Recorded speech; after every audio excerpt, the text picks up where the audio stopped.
Right here is where the Will Cronkrite Dale Earnhardt story got started. This literally was right there in that spot on the floor. The tracks, the history, the people. This is Zach at the Track.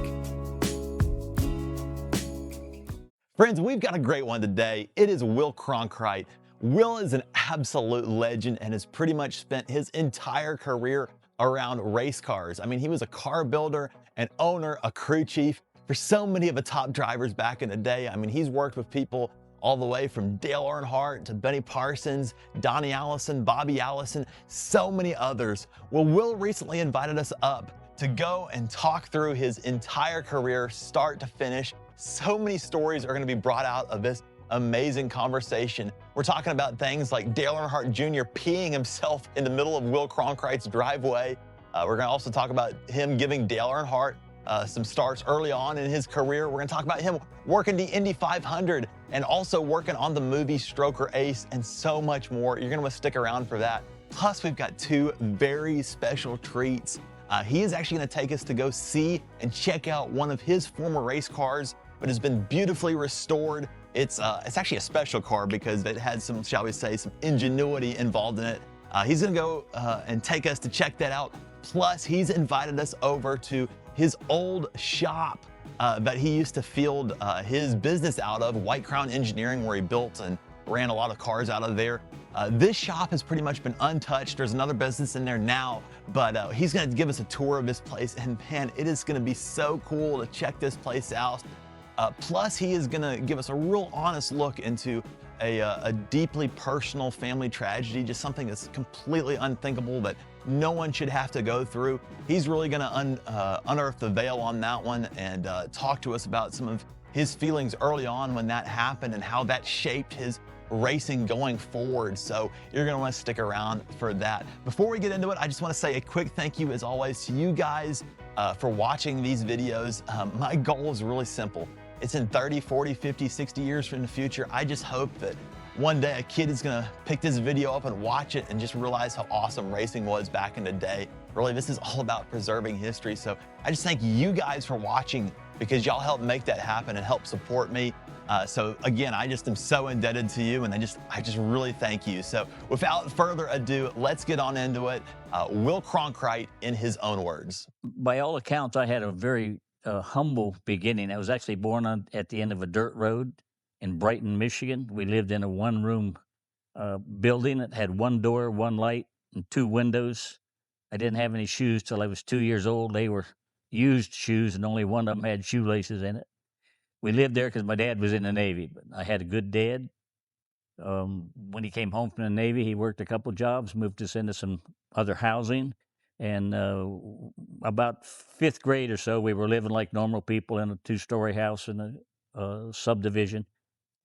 And he never went to too many of my sports events, but he was very complimentary and supportive of the things that I were. And he was mostly working too hard, to come to him. But in 1955, when I was 13 years old, I got a go-kart. I've been a gearhead ever since. He helped me buy a dart cart with a West Bend motor in it, and I got to tearing up the yard, driving around the front yard to the back, and he was getting tired of that, so he took me to a go-kart track. And when I found out at the go-kart track they had races, it was sort of all over from there. And so I learned to modify. I took a West Bend motor and took two electrical conduit tubes and made a 3-port into a 5-port. And I won the Butler County Championship, and I blew the motor up crossing the finish line. The biggest part of the motor that was left over was a spark plug. That worked out pretty good. Then I got into doing twin engine karts, and I ran twin McCulloughs. And I had a fellow that sponsored me, and I would buy 6 motors, but he would give me 12. I'd take them home, take them all apart, and blueprint them, and I'd keep the 6 best. And to pick the 6 that I did, I had a dyno that was made, didn't have a gauge on it, it just had a needle. And I matched the torque curves. The 2 motors that I picked had this exact same, or as close as I could to the same torque curve, because I figured out if you got 2 motors going on that one axle, if the torque measurement is different, it's subtracting from each other. So I ended up racing dual dual carts based on parallel torque curves, and it worked out pretty good. I won a race in Virginia International Raceway where I had a problem the night before, worked all night. I started 102nd. I was the fourth one into the turn down there. I ran over on the side of the road. I had a little unit rigged up where I had a 12-volt battery hook running a 6-volt starter to start the motors. And then I had the guy running the pulleys for me hit me on the helmet when the flagman started up with a flag. And as soon as he started up with a flag, I took off, ran off to the left, and I cheated a little bit, which kind of became a pattern, I think. I did well with the dual engine carts. I ran some dual enduro carts where I had two 3.5 gallon aluminum side tanks. No baffles, no foam. I can't imagine sitting between 7 gallons of gas, but you thought it was cool at the time. And I appreciate Mike Abbey giving me the opportunity to come back to my old stomping grounds. And you can see he's just done an outstanding job. But when we got here, there just was a 2-car garage. So it was and just one walk-in door. It would have ended right about here, right? It would have ended right here in this seam. You can see the seam in the wall. Dang. Kind of right behind the just skid over steer there. The Bobcat there. Yeah. That was 2 doors and a walk-in door, but they didn't have any doors there, just were openings. So we built that, and then as I shared with you earlier, I'm really proud of the fellows that I had. I had a core group that not only built cars, but they pitted the cars, but they built this shop. My gas man was Jack Campbell. He was an engineer. He designed and helped us build the roof trusses. The rear tire carrier was Heath Wilson. He was an electrician. He did the electrical work. Our tire carrier was Vaughn Dunn. He had plumbing skills. Our jack man was Loxley Alberta from Jamaica. He was a good carpenter. Tony Donato was good at laying block. We built this shop, built all the fixtures in the shop, built the chassis on the fixtures, built the cars, and then took them to the race in a truck that we built from our involvement in the Burt Reynolds movie, and go to the track and get the car through inspection, race. We make all the pits, stops, and drive home, and then fix it and start all over again. I'm really proud of the crew that I had. That is so cool, Will, that not only were they car mechanics, they were building your actual shop themselves by hand, pretty much. Might be the only NASCAR organization that ever did that. Right. About that time, I got married. I went to work for my dad, met his secretary, and we came back from lunch one time. We'd gone out to eat lunch and came back from eating a pizza. We came back late together, and it sort of started a fury. Much of my dad got after me a little bit, but we continued to see each other. We got married, and she'd travel with me when we went to the go-kart races. On the way to that Virginia International race, she was pregnant.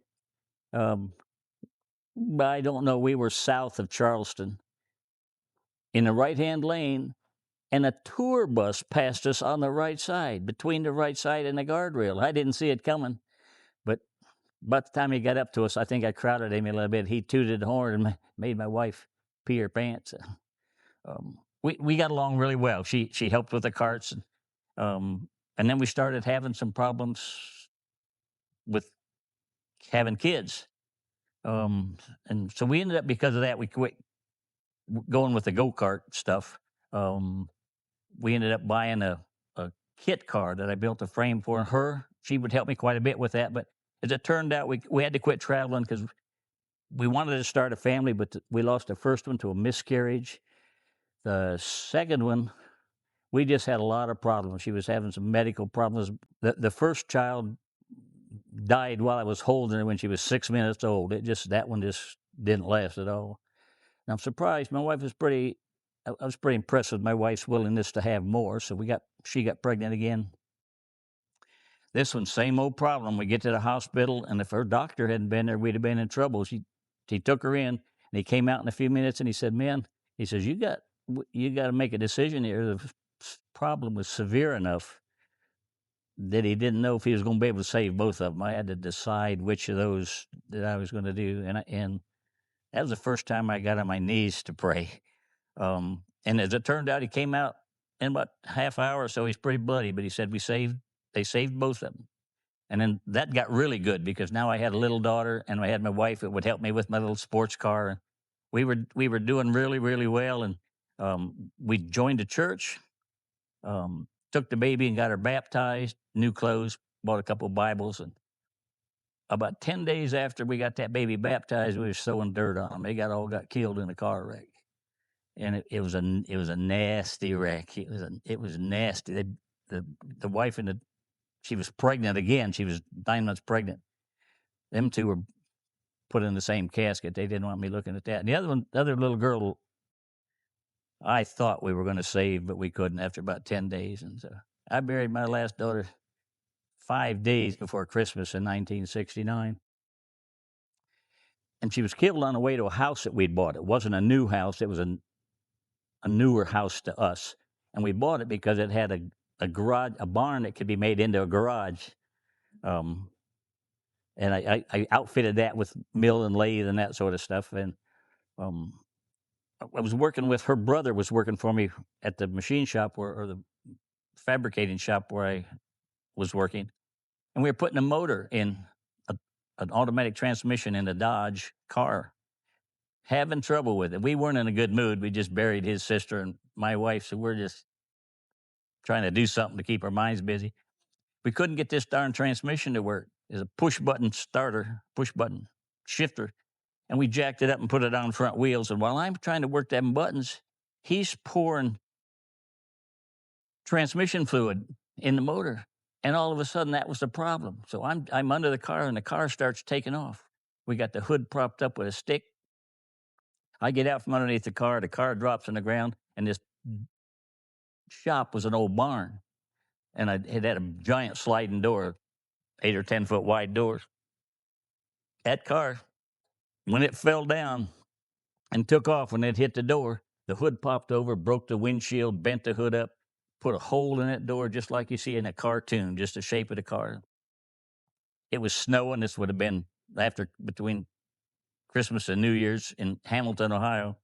That car went out through about 4 inches of snow till it got out to the road, and the road was about 6 feet lower than the yard. The car dipped over just far enough that the rear wheels didn't have any traction on them, so they were sitting there spinning. And we're mad, greasy, head to toe, we're greasy. So we just took this case of beer, put it in the middle of that hole in the barn door, pulled up a milk crate on either side of it, decided we were just going to drink beer till that car ran out of gas. We didn't want to go out there and get it. And I puked twice before that car ran out of gas. So. And it's so cool here too. Your logo's still on the wall. Yes, sir. I think that's been refreshed here lately. I think Mike Abbey did that for us. And we were looking at it earlier today. The white was the color of all our cars before somebody gave us money. This gray would have been typical of the interior of the car. The blue on the little logo is exactly the color that we used to paint our suspension parts with. There's bound to be a little bit of red here someplace. There's some red on that pole, which is what our trim was. Right.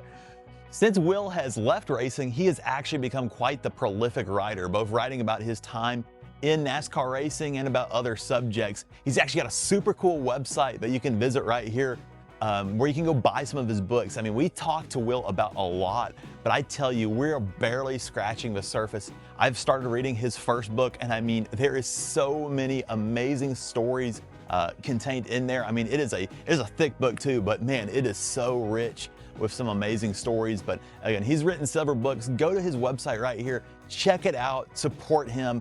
He is just an amazing salt of the earth, man. He's just been such a pleasure to get to know. And obviously you can tell these stories are amazing. So please visit his website. I got my shop back together, and I had somebody bring me probably a 190-inch wheelbase front wheel or front engine dragster, a supercharged small block Chevy. I put a push bar on it and a couple of levers and made some changes. What he brought it to me was the thing darted around, so I changed some caster settings on it for him.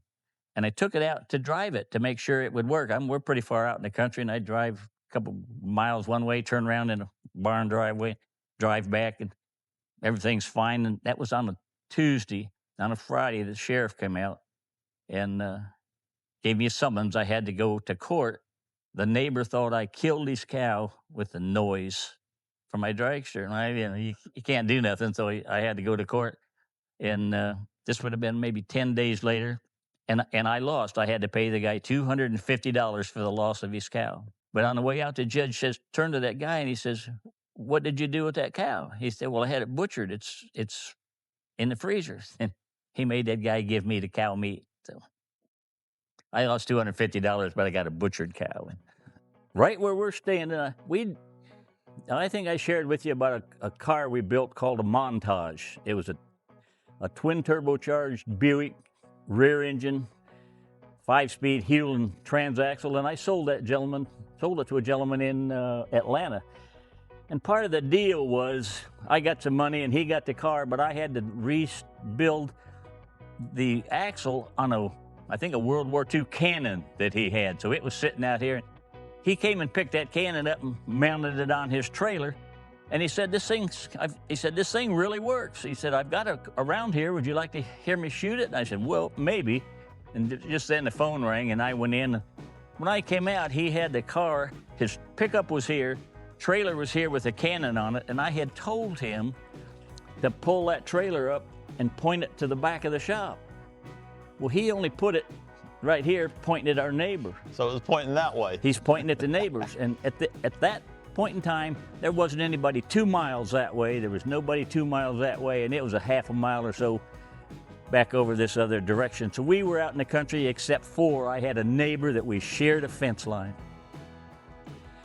And this lady had a cat, a giant cat that would aggravate my 2 dogs. And she hated us running the dyno, because every time we ran the dyno, her cat would run between a couple trees. Well, probably those 2 trees right there, would run between them 2 trees, and when it get really excited, it would stop and sort of pee in the ground. But if we ran that dyno at night and the cat was inside, it'd run a figure 8, she said, around her lounge chair and her couch. And when it stopped, it would pee on her couch. So she got really mad. She'd call the cops, and they'd come out here just over and over and over again. So with that as a background, we had just run the dyno. I thought she was going to call the cops, which the cops did come out. And we got squared away, and they left. They didn't give me any trouble that night. But this guy was still here, and when I come out from answering the phone, he says, "You want to hear that cannon?" And I said, "Yeah." And he pulled it before I figured out exactly where he was pointed. And that cannon wasn't a blank. It put a hole in that wooden fence that the lady had put up, and it went through and put an alligator bite chunk out of a pine tree. Oh, gosh. And I don't know where it ended up. No neighbors ever. So this building wasn't here when this happened. No. It was her little she shed, just a little, and it went through that pine tree. It just took a corner out of her sea shed. And the cops had already left. And so I told that guy, "You go on up that hill and turn to the right, because the law always comes uphill from the left." And I went in my office that was right here and sat down. And I just figured, I'm luck. Their cops are going to come back out. They're going to take me to jail. We had to go to Talladega in the morning. The engine on the dyno was a Junior Johnson motor. It was still warm. And I just figured I'm getting arrested. Well, it ended up, I waked up in the morning. Nobody arrested me. The guys came, loaded the car up, and went to Talladega. And I just figured when we came back from Talladega, my dogs would be dead, my house would be burned up. And when I came back, she had fixed the fence. Oh, I forgot to when he left, I followed him up to we had a gate halfway down the driveway, and I closed the gate. And as I'm walking back, I hear this big little bit of a scruffling and a boom, and that pine tree that had the notch cut out of it had fallen over, and it fell right in the middle of her clothesline and bent both her clothes poles. And so I'm thinking for sure, I'm going to be arrested. My guys are going to have to go to Talladega without me. Oh my gosh. But when I came back from Talladega, we were going 5 days. That hole in the fence had been fixed. The pine tree had been cut down. Her clotheslines had been put up, and somebody had fixed the door. And I never saw that cat again. She must have sent that cat down the road or something. But that story's in one of my books called "Two Cops, a Fat Cat, and a Cannon." That is great. I thought I was going to be in some serious trouble. My next job was with a a USAC sprint car. Same thing, did some front end work on it, put a couple roll bars in it, and he had a friend in, I don't remember the town, 20 miles west of Indianapolis. And I got hired in April of 1970 to go get 2 cars ready for the 1970 Indy 500. I worked on a car for Rick Muther. He actually qualified, finished 8th. The other car was a turbine car driven by Jigger Soroish, and a turbine car had the annular inlet area so restricted that you couldn't, it wouldn't go fast, and he missed the race. And all the while we're working on that, 2 doors down from us, A.J. Foyt's belly aching about his scrawny taxi cab driver can't drive his car. Walking up and down there hollering about this scrawny taxi cab driver. And that scrawny taxi cab driver ended up finishing 4th in the 1970 Indy 500, and it was Donnie Allison. I was Donnie Allison's car chief about 3 years from that date. So my first run-in with Donnie Allison was stock car racing. To the left here, this used to be my office. This is pretty much what Mike's done. He rebuilds electronics. Yeah. I think I've sent you a picture. I had my bookcase over there, my desk here. Dang. Uh, Wow. Noticeably different, but this was my shop. This used to be a hallway. There was a wall here. And let me think where we are here. This was, I guess, was a storage area. What would have been here? Just parts? Oh tires? no, that's right. This would have been our big parts area. This is where we kept our spindles and brakes. We kept our gears in here. Would these be the original racks, or was No. Okay. These were, they were just like 2-foot racks, but it was all the way around and a row down the middle. This is Just incredible. bigger components. I've built a lot of cars and fixed a lot of crashes. And in some cases, most cases, the parts that were left over from the rebuild, the customer would give to me, because to them they were junk. But like, they'd give me a brake, the right front corner of something, and the lower control arm would be bad and the rotor would be broke, but the calipers were good, the upper control arm. So we'd save that stuff. Right. And our first car, the one we crashed in Atlanta, was reclaimed out of a donor car and leftover parts from other people's cars. It was really a piecemeal car. It ran really fast, but I don't think there probably was nothing on that car that was new. Wow. So I went back to my shop, and then a month or so later, a couple months later, I got a call from Jigger, and he had a fellow with a USAC Mustang that he fixed up. We ran a couple races, and the guy just ran out of money. So I'm in Northeast Indiana, and I got a job at Ray Nichols in Griffith, Indiana. And David Pearson was driving Pontiacs for him at the time. I'd lost my family. I was working at night in this place. I did a flow bench, and I built a frame fixture for the Harley Davidson motorcycle people. And I was building just little jigs and fixtures for the surface plate that they were building these new Pontiacs on. And like I said, I didn't have a family. I was out of town, a long way from home, so I was working at night. And people had been complaining about some tools missing out of their toolboxes, but I didn't think nothing about it. But I'm working at night, and to get in Nichols Engineering, you had to push these little buttons, and it was like, "Calm down, ladies, sing this song," whatever that little song was. So I knew somebody was coming in the shop. And I looked out, and there's this real creepy-looking guy. We'd seen him in the restroom stretching his neck, and it looked like he was killing himself. He scared the crap out of everybody. And he was reaching into a friend's toolbox. And I knew then that's where the tools were going. That was the guy, and I'm here working at night. They're going to put 2 and 2 together and think it's me, so I had to go out and say something to him. And we got into a little bit of a discussion, and he was actually kicking my butt. And he knocked me down on the ground, and I only had met one friend at that time, and it was Tex Powell. And I had built him a hammer about 3 inches in diameter, 6 inches long, and a 14-inch, 1-inch round steel handle. We used that hammer to back up the shock absorber when you were trying to knock loose that tapered shock end. So I reached in that toolbox, pulled that drawer out, picked out that hammer, and I hit that man on the foot. And it hurt him so bad it severed his big toe and popped it out the end of his tennis shoe. So now he's not whipping on me, so I'm feeling a little bit better, right?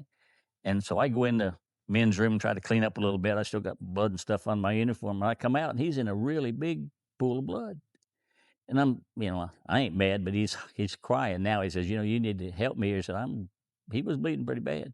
So I called the ambulance, and the ambulance people called the cops. He was a hit he and I was a hit her, so they took me to jail.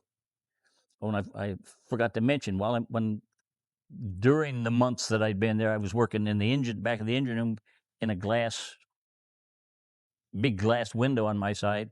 And when they got those cars ready to go to the race, they'd pull a big truck in with a trailer behind it and drive the car up on top of it and close the doors at both ends. And then Chris Vallow was the sponsor of that car. He come in a stretched Lincoln, and we opened the door. It was clearly as a driver. This guy was of suspect employment. He was a diamond importer and apparently didn't go through all the proper procedures. Well, so this driver would get out, go open the door and let Chris Vallow out, and he and Ray Nichols would discuss how much the fee was going to be for that particular race, and they'd turn around and Chris Vallow would move his fingers like that to this driver who kept standing outside my window. So I'd seen this guy 6 or 8 times.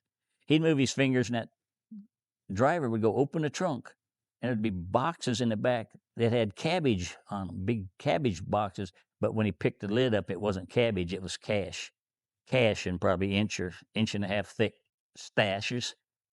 And he'd hold one up to his ear, and he'd take 3 or 4 of them, set them down, take one, flip out this much, and pull out about that much, and put it with it, and take it up there. Nobody ever questioned how close he was to counting that money with his ear. I'll never forget about it. So then back to this story where I hurt this guy with this hammer, and I'm in jail. And I go to jail. I think I'm in Chicago, but it's Griffith, Indiana. But I don't know. I've got no family. I got nobody I can call. I think I'm in just deep trouble. And where they put me, I was in a room probably with 8 or 10 guys that were both sturdier and meaner than me, and I was getting pretty nervous. So about 3 a.m, I hear this sound. Some guy saying, "Is there a Cronkrite guy in here?" And so now I'm nervous. Is that me? If it's me, he don't know me real well. What's he going to do with me? Well, he come to the door, and when he came to the door of that jail cell, every one of them other fellas moved back against the wall. They knew who that guy was. It's a long story. But he cleaned me up. They took me to a haberdasher, a place where you get men's clothing, fixed all my clothes up, made me new clean stuff out of real fancy clothes. And I went back to work, and when I got out of the car, he says, this never happened. I walked in, and Ray Nichols was standing up on his balcony inside his shop, and he just nodded me to go to work. And no mess, nobody knew nothing. This was built up. We had an air compressor in this little elevated room. Okay. And that's where we kept the smaller stuff. I remember the spark plugs, ball joints. So the current, as we were saying, the current owner, he does electronics for a living, and so this is kind of his storage area. But yes. It's super cool to think about that there used to be parts in here for real NASCAR race cars. A lot of them. I would collect. They'd give you ball joints, and they'd give you spark plugs no matter how fast you ran. So I collected a bunch of them. Oh my gosh. Wow. And our air compressor was in the back of that room at some point. Really? Man. And there used to be right in here. Well, that's a new door. This is the door that was original. Because right here in front of this door was an old Monarch lathe. And then right here was an old blue milling machine that my dad somehow got for me. It came off a naval ship. He was in the Navy, and I don't know how he arranged to do that. But they were old. Wow. And I wasn't much of a machinist. I just used them to make big things into little things. While I was in Griffith, Indiana, Ron Purrier got hired to go to work for Benny Parsons. So in 1972, I went to work for Benny Parsons in Ellerby, North Carolina. I left a frozen lake, don't remember the name, but there was snow on the ground by the time I got to Ellerby, North Carolina. There was no snow, and there was actually remnants of peach stands. And L.G. DeWitt owned the team, and we drove by L.G. DeWitt's front yard. It had 49 Kenworth, red Kenworth tractor parked in his front yard. Benny was gone. They'd already gone to Daytona. Travis Carter was the crew chief. He was down in Daytona, but the people in the shop showed me around what we were doing. I was there for about 4 days, and each day they made me practice tires because they said tire changing, because I'm going to have to change tires. My first time I changed tires was to jump out in front of the qualifying racers at Daytona where they're going 120 miles an hour on pit road. So my first tire change was at the Daytona 500. I ran most of the year with Benny Parsons. So between 72 and 73, I went to work in Spartanburg I went to work for a guy named John Green, was Joe Frazon's crew chief. And then he got a deal to go with Larry Smith. He got that deal. So I inherited the crew chief job for Joe Frazon. He had a drive-on truck and trailer to start with. Then he bought an 18-wheeler. And somebody in Cincinnati named Jerry Scarlato wanted to buy the body from one of the cars that Joe wrecked. He needed some rebar, so he bought a diesel 20-foot box to pull a trailer with. We went to Charleston, put some rebar on it, came back to the shop in Spartanburg and put this old chassis on top of the trailer and drove it to Minnesota. But on the way, we had to stop and give this car to Jerry Scarlato. Didn't have any cell phones. We couldn't get a hold of Jerry. Joe Frazone got tired of me calling him at night. So he told me to leave that car. I had to leave the car. So I backed the trailer up on the sidewalk and chained it to a light post and drove out from underneath it. And Jerry was happy with the chain and he was happy with the car. He wasn't happy that I still had the key, so he got a little ticked off. But I write about that in my first book. I got a picture of Gordon Gibbs working a saw sitting right here, a shear right here, and then the back, that's where we kept our round tubing. Really? Dang. Yeah, it looks like the big tubing was there, and this looks like some smaller. I'll be darned. So that, you know what that means is that's the original paint. Oh, right here. Yep.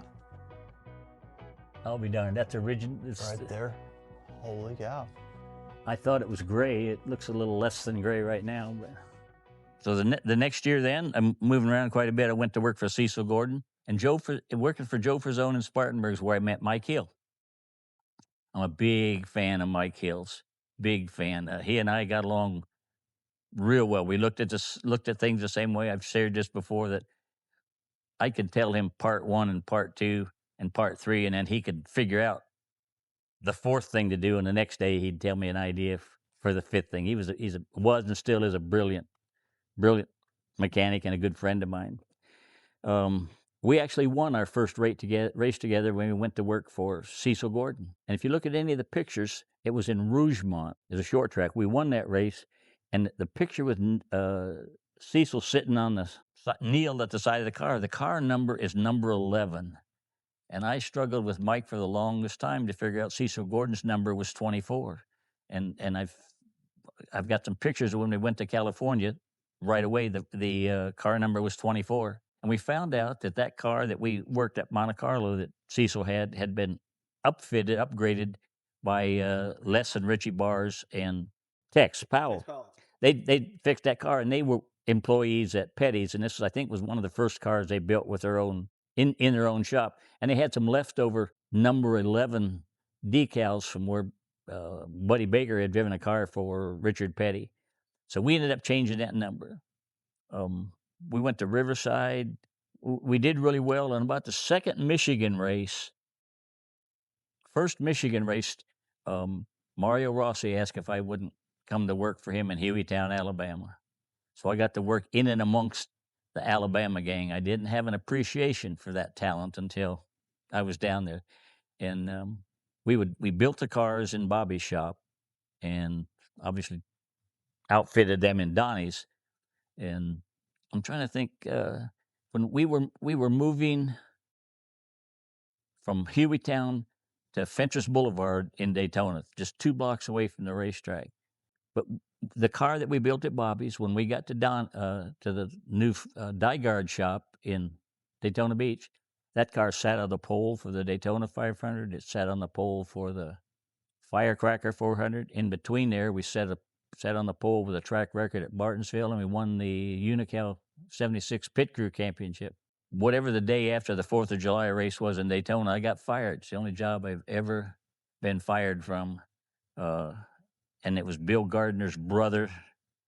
And he made some comment about we're going in a different direction. We don't need any more rednecks. That's what he said. That's where I got the title to my book. I was a NASCAR redneck, was because of that comment in Daytona Beach. So I think I'm in Daytona Beach. Everybody else is up around Charlotte. I think I'm going to have a hard time finding a job. 2 days later, I get a call from a guy that owned a USAC stock car team in Indiana. It said that Bobby Allison had called him and told him that I was available. So I was a crew chief and a team manager for a USAC team. We ran 5 races, 5 on a mile dirt. We ran DuQuoin twice, Springfield and Milwaukee with asphalt car 3 times. So I got fired for the first time ever at DiGard in July. And in November, that team, USAC team, shut down because a car owner had spent all his money or something. His accountant made him quit. So I'm pretty discouraged. In 1 year, I've been out of a job on 2 occasions. So I just took my stuff back to Charlotte. Figured I'd just go back there, and I ended up going to work for Ralph Moody. And while I was Ralph, my job was to kind of, he had a motor building team and a car repair upgrading facility, and that was my job, was to update the race cars and do that kind of stuff for Keith Russell that was building the motors at that time. It would have been in this bay when I was still building cars. Donnie Allison and I got to be pretty good friends. And when he'd come to Charlotte to run what's now called the Xfinity race, he'd come down here and do all the maintenance work, prep work on his car. Really? And old DA got a steak dinner for him and his boys for me in this room right here. Really? I always considered myself a vehicle dynamicist, but DA knew more than I ever thought about knowing. We just used different words, but he's my best mentor that I ever had in NASCAR. And we had the car back in here, and he said, you know, I have this problem when I go into the turns on an intermediate track. It said it wants to push just the slightest amount, and then it catches itself, and it'll just go drive forever. He said it doesn't kill me, but I'd like to get it worked out. And I was a big builder of fixtures and tools and stuff, and I was kind of bragging. I said, well, I've got a bump steer gauge right here. Wow. So we brought it over and we put it there, and we took we set the car up and took the wheel off and hooked up the bump steer gauge, and I go to 1 inch and no problem. I go to 2 inch, no problem. 3 inches, no problem. And he says, well, we got a problem. We got to find it. And so I said, well, okay, let's just go in 1/2 inch increments. He says, no, let's go in 1/8 inch increments. So we started up 1/8 inch, no problem. At 3/8 of an inch, that car would tow out 60 thousandths of an inch, correct itself and be zero. Donnie Allison, and I bet him, I said, if you can find out that this bump steer gauge doesn't work, or you can find a problem and I can, he says, I'll just buy you a steak dinner. That was a bad attitude I used to have. And so he took the bet. So we did that, and 3/8 of an inch up. Sure enough, that right front bumped out 60 thousandths of an inch. So I owed him a dinner. But when we went to eat, he brought all 3 of his sons with him. So like Donnie and Kenny, and then the twins, Ronald and Donald, they all got a free steak dinner from the old redneck right down there in Rock Hill. While I was at Ralph's, we got the opportunity to be the team that represented, or that Janet Guthrie used to represent her introduction into NASCAR. She was a good race car driver. I'll give her that. She didn't know too much about being rednecks, but she could drive. The car was okay. The car was okay, but she didn't like it. So she went down to Junior Johnson, got Cale to drive it, and they told him what to do, told Ralph what to do. Ralph came to me and he says, you put everything back the way it was except them 2 right front shocks. So she ran on what we came to, but she finished, I think, 17th in the World 600 her first race. Humpy Wheeler would come over to talk to Ralph Moody, and he and I just talked a little bit. But in 77, They'd run Daytona and one other race when Al Rudd called me from Chesapeake, Virginia, wanted to know if I'd kind of take over their team, and I did. So we ran Ricky. I was with Ricky for 28 races. We ran 28 races. It was me and one employee, and Cliff Champion helped out a great deal. He was friends with Ricky, and in my opinion, Cliff Champion's probably the one person that did the most for Ricky Rudd during his entire career. Cliff's a pretty brilliant and talented guy. He's a little soft-spoken, but he knows what he's doing, and he sure was helpful to us. We ran 28 races with 2 employees with 1 car. Looked at the records. We lost. I only got a picture of his car with a wrinkled fender. It looks like we lost a motor at Rockingham, and he might have hit the wall, but he didn't have any problem at all. The second race at Charlotte, the Napa 400, we painted the car up black and gold like Smokey Unique, and Smokey Unique was our honorary crew chief. And he came down, he said, I'm just here for the pictures. You just keep going. But that was a good deal. I got to know Smokey a little bit from that. I got to see him a little bit right before he passed away. So as we were talking about outside, this right here would have been where the original shop would have ended, That's right? correct. This there is would the have end not of have been this door here. There. That's correct. It was just a 2-bay garage here. Literally, it was a 2-bay garage. We added that office area later. Really? We added this later. Yeah, this would have been the first bay in a new building. Okay. And see these little things in the floor? I use these to tie down the chassis. Oh, no way. Dang. And this is where I had this engineering thought that I wanted to monitor the wheel frequencies at each corner, not just the shocks, but the wheel frequency, the tire frequency, in such a manner that none of the 4 tires harmonicked with each other in a 2.5 second time frame. And I was able to calculate that.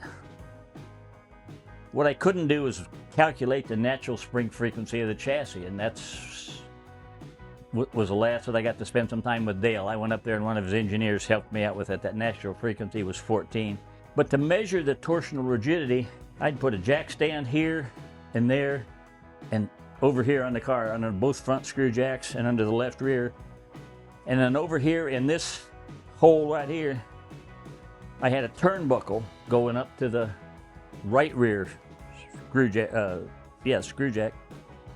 And then I put a beam that was 10 feet out to the end from the center of the frame, and I had a 500-pound motor that I had added and crapped to weighed 500 pounds. And I put that beam on and then turn this turnbuckle, pulling this corner down till that left front turnbuckle just got clear, so there's no weight on it. So it's sitting on it's rocking on the right front and the left rear, held in place by the right rear. And then I put 5 dial indicators along each side of the frame. And then I'd put that 500 pounds on that 10-foot beam, so I knew I was imparting 500 foot-pounds, and then used the change in the dimensions on the dial indicators to measure the deflection. Wow. And I may have shared with you earlier that I had a Hutcherson Pagan car, I think, twisted 8,600 foot-pounds per degree, and a Banjo car that was 6,800 foot-pounds per degree. One was 68, one was 86. And I measured our car, and with the addition of 3.1 pounds, triangulating some of the bars, I got to 12,200 and some odd foot-pounds per degree, which I was very proud of that. And this was my development car, and it turned out to be the skinny car that we sat next to yesterday. Wow. Ricky's was called Rooster. He's a pretty tough fella, but he could also be pretty low-key. We were going to Nashville, and his truck, they built at their junkyard. It was a 3/4-ton truck that they extended the wheelbase, put a box on the back, didn't have any brakes. Brakes didn't hardly work at all. And there's a little homemade trailer. There's a homemade trailer. So he and I are going, he's in the sleeper, and I'm driving, and we're on I-40, I guess, going to Nashville. And we're following along. There's a car next to us that's got 3 gentlemen that's clear they've been fishing, and they ain't been to the dentist in 25 years. They probably ain't got 12 teeth between them. And we're watching him, you know, they're just looking at us with a car, and we're looking at them with their fish poles. We're just screwing around. And all of a sudden, I look up, and there's the road's blocked. It had a wreck. Well, I'm in the right side, and this truck's got no brakes. So I just eased off the side of the road, didn't have any guardrails there. When I went off the side of the road, it, you know, was pretty rough. It bounced real hard. And old Ricky came out of the sleeper, came down on his right shoulder. He's about got the gear shift wherever up against the side of his mouth, and my nieces call me Uncle Bud, and by then he's still to this day calls me Uncle Bud. He's laying, he gets himself up off the floor, looks, he says, Uncle Bud, what are we doing in the grass? And they told him, look out that window. And he looks out there, and they could see the crash and all the traffic, and he just shook his head, went up, and got back in the sleeper. Didn't say nothing about it. He was pretty talented. 28 races, and he kept it sunny side up. I was impressed. And Humpy put that deal together. So I've been very fortunate. Humpy was very good to me. He 2 races into the next year in 1978, he calls and wanted to know if I would be interested in being a car owner and a crew chief for another black stock car driver. Humpy calls and offers you a deal, so the answer is yes, I am interested in that. And the driver was going to be Willy T. Ribs. And the newspaper readings that I've read said he'd missed some practice times. He did, to my knowledge, he didn't miss any, but he was having a real hard time getting around the racetrack, was not going fast. And the car we had was a car from Bud Moore. And it was a good car. It was a car that only run 5 races. Buddy Baker, it was a speedway car. Buddy Baker had won twice in it. It had the right motor. It had the right gear. It was set up for Charlotte, and it turned out to be fast. Humpy was getting really frustrated. He was telling him, when you go by this gate, you need to be here. You go by that orange ball, you need to be over here. But it wasn't happening. Humpy and Willie just were not seeing eye to eye. And the last I saw, he came off a pit road, come on down on the pit road, came past us, pulled right up next to the pit wall, and steps out. And to this day, I've never seen him again. I don't think we left anything in here. I had an auction at the end of it. And the auctioneer, I was picking up steel behind our cutoff saw, pieces of tubing, getting ready to throw them in a dumpster. And he says, no, save them. And we were selling boxes, a foot square box with cut off pieces from behind my saw were selling for $30 back in 85, 88 probably. So, early 90s. How long were you in here? When was the first year you were in here? I came here in 1970, in the middle of 75. Okay. And left about 94, 95. Wow, so you had this about 20 years. Wow. Gee whiz. Yeah, we worked pretty hard in this ring. So Dale drove the car. It went really well. Humpy gave us some money gave us $3,500. And I went up to the office to pick up the money before the race, before practice. And I came down, there's a sign painter painting the tractor company on the side of the car. And this man comes up, real tall fella, and he says, my name's Bill. Somebody says, I got some money for you. He gave me an envelope. Had another $3,500 in it. And about 2 minutes later, I figured out the money that Humpy gave me, this guy was going to give Humpy. So that money was actually Humpy's. We don't have any problems. We don't have to change gears or anything. We just loosening the sway bar, putting a couple rounds of bite in it, lowering the panhard rod. We're not thrashing it all. And he does pretty well in the race. I said something on the Dale Jr. download that some of that money went to buy a set of radios for me and to put a radio in Dale's helmet. And I'm really happy. I've got a radio. I've never had a radio. I could talk to a driver before. And during the race, going through the trioval, there's a guy that's got out in front of him, and he's mirror driving him, and it's real obvious. So Dale clicks on the radio, and he says, "Can I spin this guy out?" And my comment is, I guess I don't. He's mirror driving, and he's really holding us up. And I said, "I don't care if you can spin him out." I said, "You're pretty sure you're not going to wreck our car?" And he said, "Yeah." And he said, "So watch this." He says, "I'll give him 3 laps."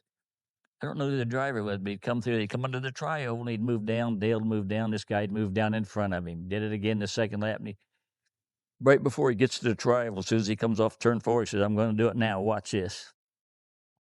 That guy moved down. Dale went down a little bit further, and walked across the back of that car, took air off the back of his spoiler, and that thing just scooted up, and Dale just turned around, went right underneath him. And that was a good experience for me. When we figured out that Dale was going to drive the car, he came down to change the seat. We spent a lot of time changing the seat in his car, and all the while, this little scrawny blonde kid is standing in the passenger seat of a blue Ford pickup truck. It's Dale Jr. And in my book, I just say it's a slender blonde boy, but everybody knows who it was. He just got snot running down the glass on the car. We get the seats done. We take the pieces back out to put in the van, in the truck. And Dale opens the door, and he opened the door real wide, and he said, "Damn it, boy." And then he kind of saw me coming and thought maybe you better tone it down a little bit. And he said, "It looks like you've spilled your drink. Don't worry, I'll get you another one." But when I got up behind him, I finished opening the door, and I told Dale, I said, "Dale, I can tell the difference between piss and Pepsi, and that ain't Pepsi. Junior peed his pants." I told that to Dale on the download show, and we talked about it, but it didn't make the TV. So we did pretty well at Charlotte, and the sponsor at the pay window, the sponsor came up and wanted to know how we were doing, and we asked him, "Could we do some more? Can we race some more?" And he said, "Well, we could probably go 3 or 4 more races." So we went one race at a time, and our next race, Humpy came up to see how we were doing because he'd kind of put together the program, and I give him this envelope with $3,500 in it. And he takes it and he just opens it up and sees this money. He's not counting it. But he looks over there at my old truck and trailer. I took a 64 Chevy fleet side pickup truck, nice condition, but it's old and weathered. And I had used a stolen trailer to get that car to the track. And Humpy sees the money and looks over and he sees this old truck and this old trailer. And he says, "Is that your car? Is that your truck?" And he said, "Yeah." And he gave me that $3,500 back, told me to go buy a truck.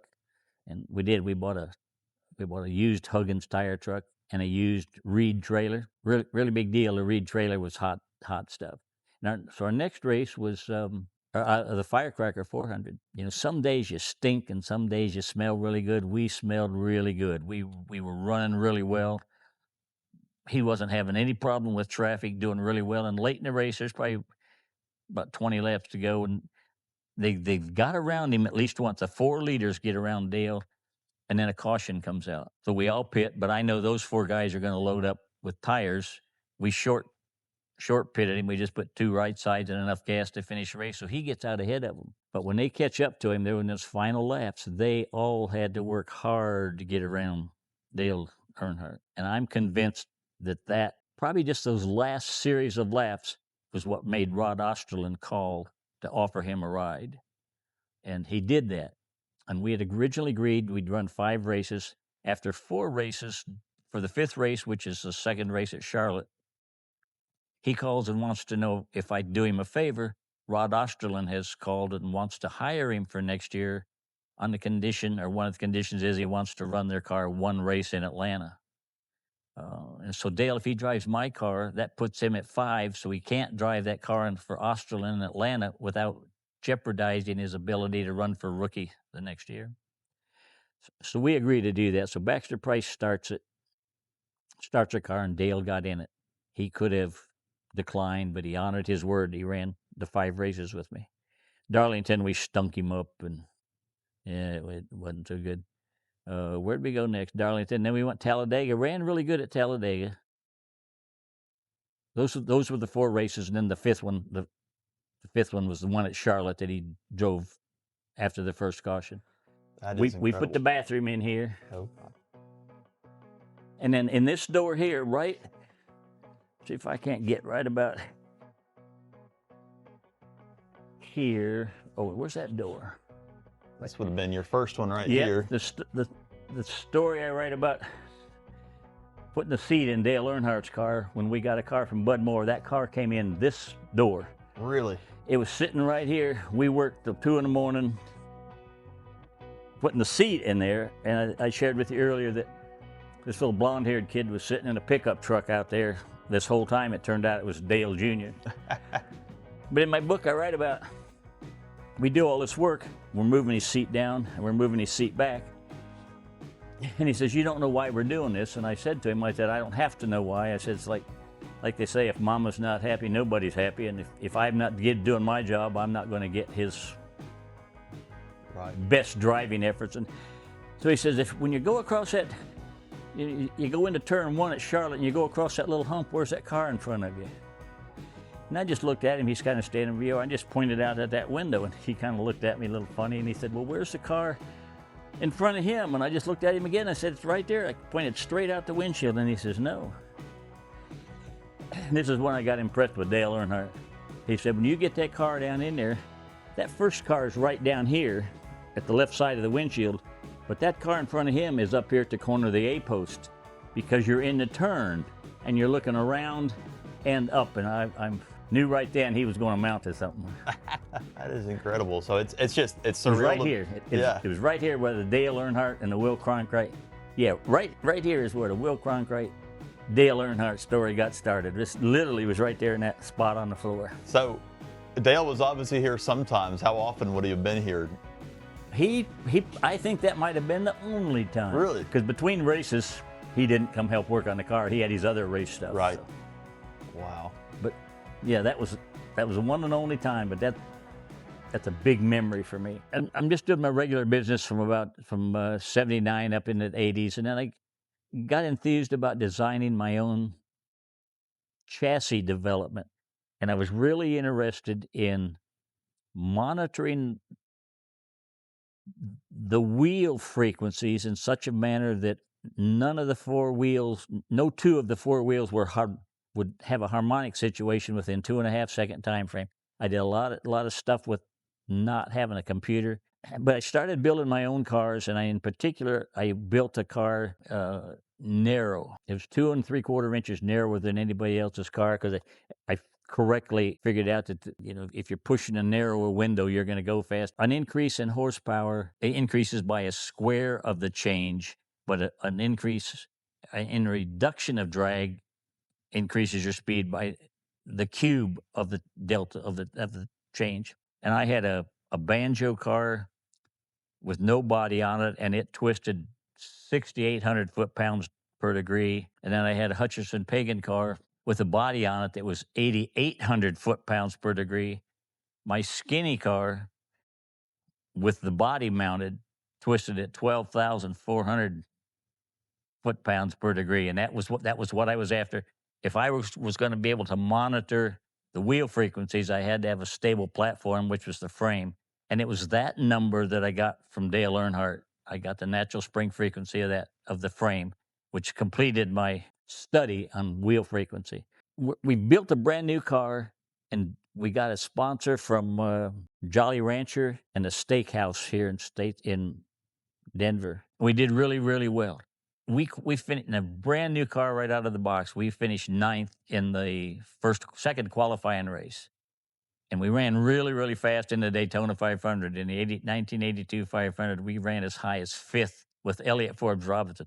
So we run really well. And early in the race, Bobby Allison, there's the famous bumper gate where his bumper fell off. They didn't know whether it was intentional or not. Everybody thinks that it was. And I've got a picture of the newspaper clipping where we just missed that bumper.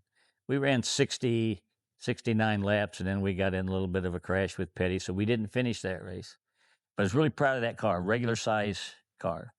So in the background, in my back shop, I've got this narrow car that I'm working on, and we took our short track car or intermediate track car to Atlanta.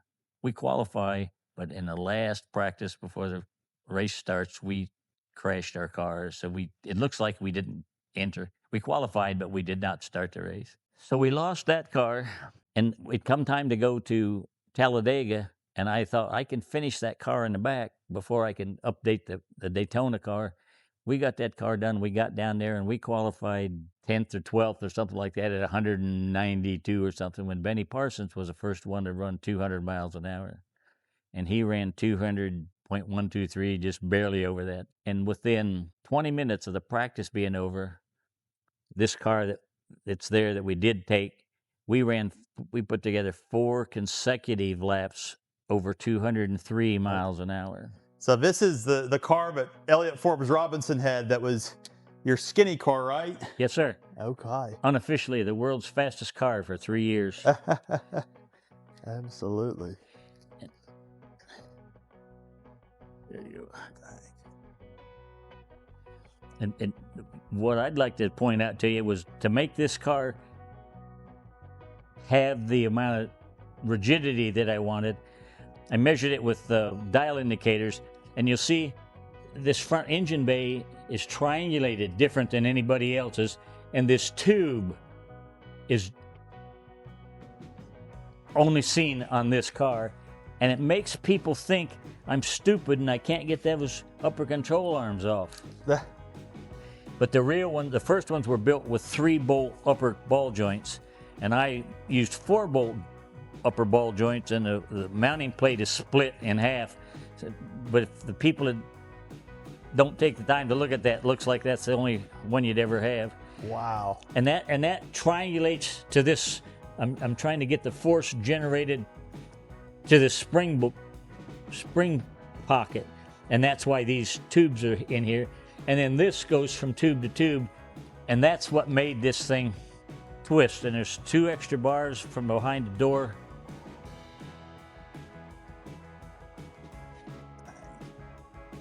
Wow. So you're telling me the dash is signed too? Yeah, if you look at it over here, I've signed it, and Elliott Forbes Robinson signed it on that. Oh yeah, the bars are here. Yeah. There's 2 bars here in the back that are triangulated. Yeah. Dang. And I spent a lot of time. I mentioned to you how much it increased the torsional rigidity, and it was done at the expense of 3.1 pounds. It did add some weight, but one of the reasons we ran good was Junior Johnson had built the motor for us. And our deal with the Junior Johnson motor was, I asked him if he wouldn't do motors for me. He said he couldn't. I was an independent kind of a fellow. And he called me about 2 months later, said, yeah, I'm interested. He says, but here's the deal. He said, you buy the stuff. I'll rebuild it, and you just don't tell anybody I'm doing that. But what it turned out, I think he was doing, was he'd run his stuff on a dyno, and if it showed a suitable increase, he'd put it in my motor, and if I didn't blow it up, he'd put it in his car. So he knew what motor was in it, and he came down. We just out-qualified him 4 miles an hour. He's a little curious as to what's going on. He raised the hood, and he looked at some stuff, and he could tell I didn't screw with the motor. I had the same carburetor. I had my own headers on it, but that wasn't not what caused it. And he finally figured out what it was, and he just winked and walked on. So we were really, really proud of that car. I consider this skinny car maybe my ultimate achievement in stock car racing. So now I'm going to show you something here that the authenticity of the restoration of this car. This car had Koni shock absorbers on it.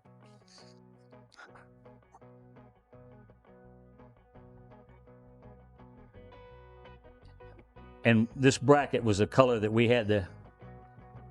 You see, it's not a common color. That's that one color. Shows how much attention to detail. Right. Bill Ryan. It's a beautiful Here's my Ford restoration. Blue. Oh, I'm proud of it. And I had mentioned earlier that we'd crashed our car in Atlanta. Well, as it turned out, the people that were doing the Six-Pack movie with Kenny Rogers were in town getting ready to do their filming sequence at the Atlanta racetrack. And they saw that I crashed the car, so they approached me wanting to know if I would stay, fix that motor up enough, or the motor was okay, to fix the car up enough they could run around the racetrack. They stuntmen put some transmission fluid in the fuel line to make it look like it smoked real bad and run it up against the wall again. And, we did the sequence. I don't think it made the movie. They paid me, but it didn't do that. But because of that, I got a call 3 weeks later from Universal Studio, and they were calling all the people that were involved in the Kenny Rogers movie.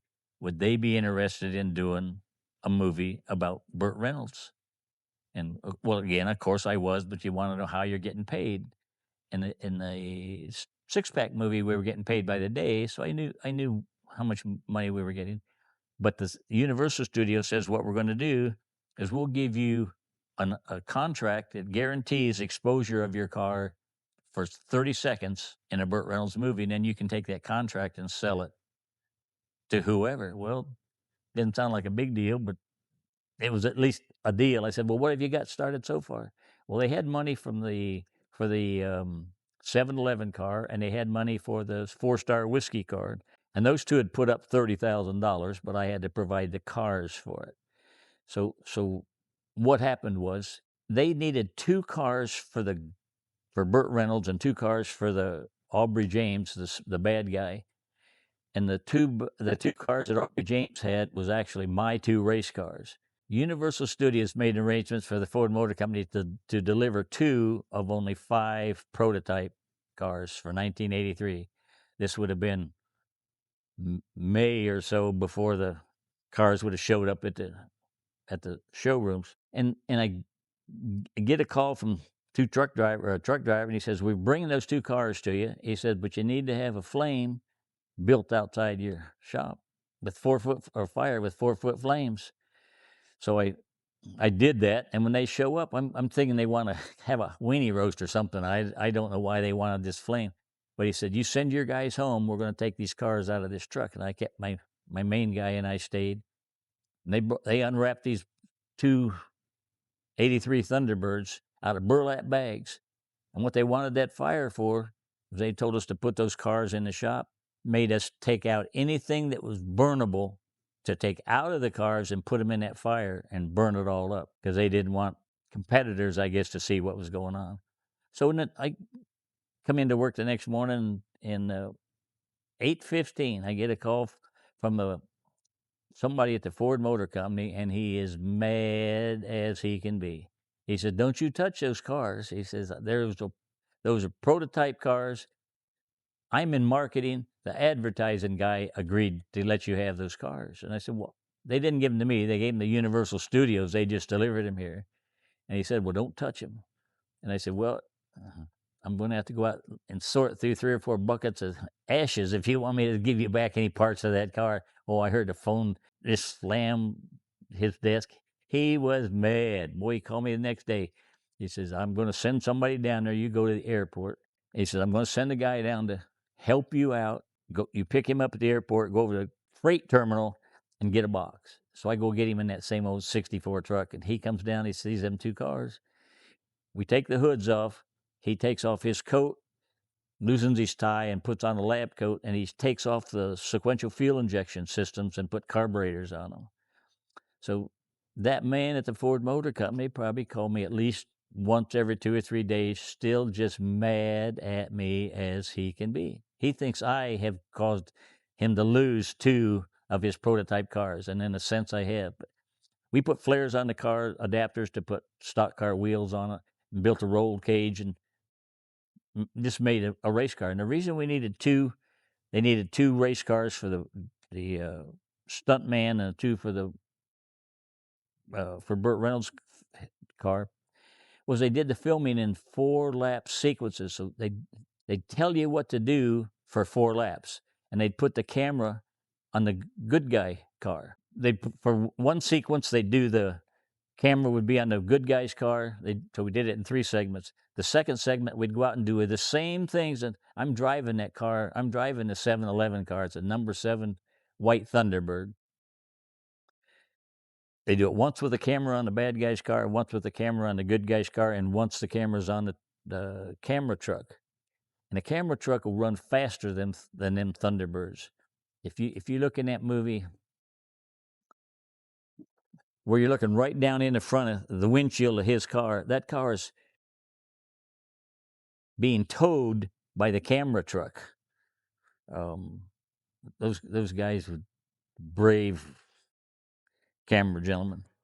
Well, this is a tribute car to the cars we built for the Burt Reynolds movie. We built 2 of them originally, and this is again a superb recreation of exactly what we provided for the Universal Studios. And Right. I'm just really proud of anything that Bill does, and the fact that it's anything I had to do with is just cream on the cake for me, frosting on the cake. What was Burt like? Fun and funny. Yeah. What you see in the movies is just the way he is. We're practicing these sequences, 4-lap segments, 3 different times, and in between some on the second So the third day that we were there, one of the stunt drivers drives one of these new Thunderbirds. He loses it and drives it off into turn one, comes down on the apron, and he bends up a bunch of suspension on the left front wheel. These are brand new prototype cars, brand new chassis, all new suspension, so you can't go to town and buy stuff. This happens like 10 o'clock. So about 10:30, this guy's coming up and he's mad at me again. He says, "You SOB, how you going to fix that car?" He said, "I don't care how you fix that car." He said, "We're going to lunch. It's Burt and Hal Needham. When we come back from lunch, you better have that car fixed." He's just being mean as he could be. And Burt, when he leaves, he just looks at me and shrugs his shoulders, like, "What am I can't help you." So as they're leaving, I look out and they drive through the parking lot, and I see that Ford guy has driven another one of these new Thunderbirds to Talladega. And so I know how I'm going to fix my car.